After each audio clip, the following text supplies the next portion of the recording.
So, dinosaur buttholes. Look, I read this article and I couldn't stop giggling because it is so obnoxious and funny, and I just couldn't help myself. Check this out. Scientists have described a dinosaur's butthole in exquisite detail. I'm sorry, I couldn't help it. It's just so funny. But look, it's true.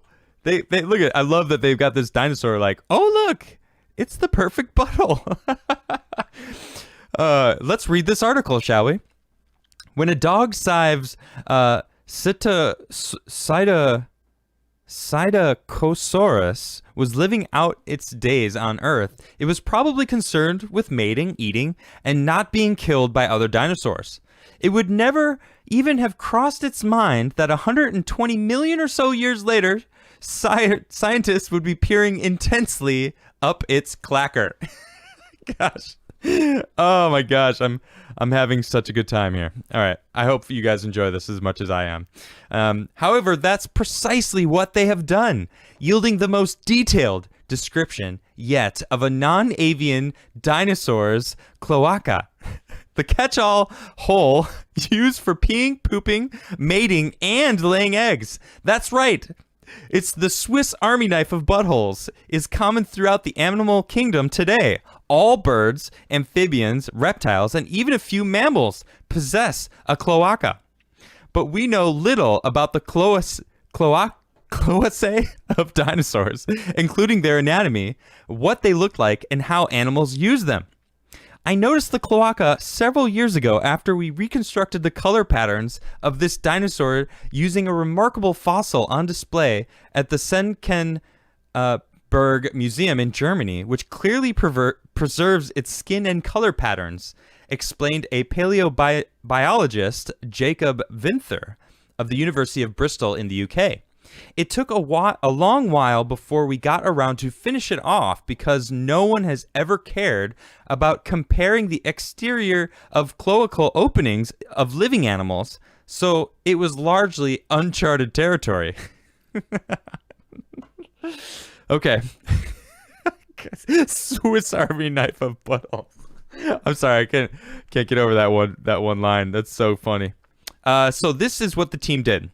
Comparing the fossilized cloaca to modern cloacae, their specimen is the only non-avian dinosaur fossil known to have a preserved cloaca. But due to the way fossils is positioned, the internal anatomy of this opening has not been preserved. Only the external vent is visible. The external vent. I'm sorry, I can't help but giggle. This means there was a lot of information the researchers couldn't gauge. We found the vent does look different in many different groups of tetrapods, but in most cases, it doesn't tell you much about the animal's sex, said anatomist and animal reproductive system expert Diane Kelly of the University of Massachusetts Amherst. These distinguishing features are tucked inside the cloaca, and unfortunately, they're not preserved in this fossil.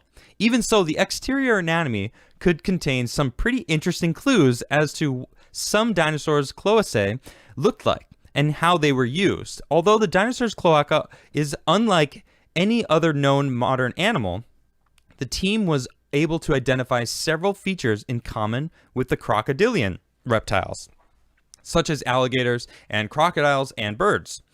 There was a dorsal lobe that seemed similar to the cloacal protuberance seen in birds, a rounded swelling near the cloaca near breeding season, where the males store sperm, although, again, without an internal anatomy, it's impossible to say for sure.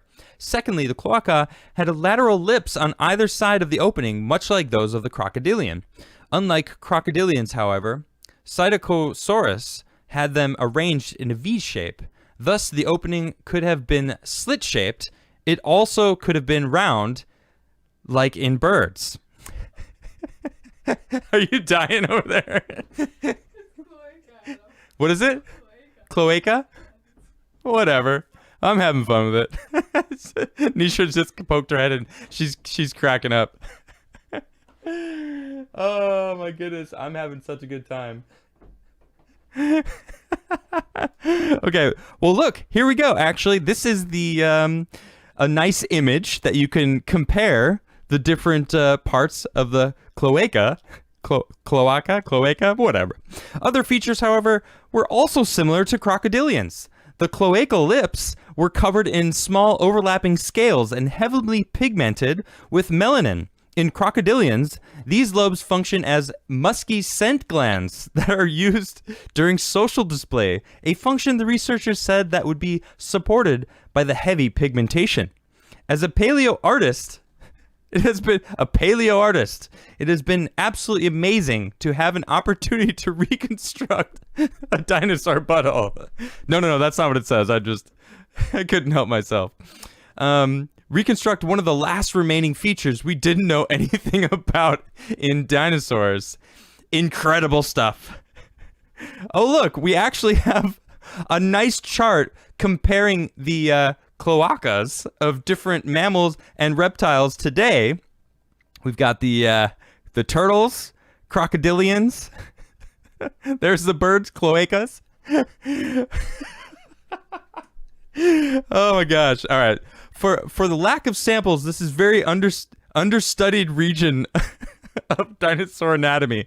For only by examining a wide range of dinosaur cloacae, can we learn more about how they functioned in the social and reproductive lives of these ancient animals. No doubt other paleontologists will now be able to be on the lookout for fossilized buttholes. Sorry. To try to fill this gap in our understanding of dinosaur life, the research has been published in Current Biology. Man, that was tough to get through without laughing. My goodness, I had to look. I needed a break from politics, and somebody in my Discord. It was hilarious. These guys are fantastic. Thanks to the Discord for giving me this story, because I cracked up. I was dying laughing. My goodness.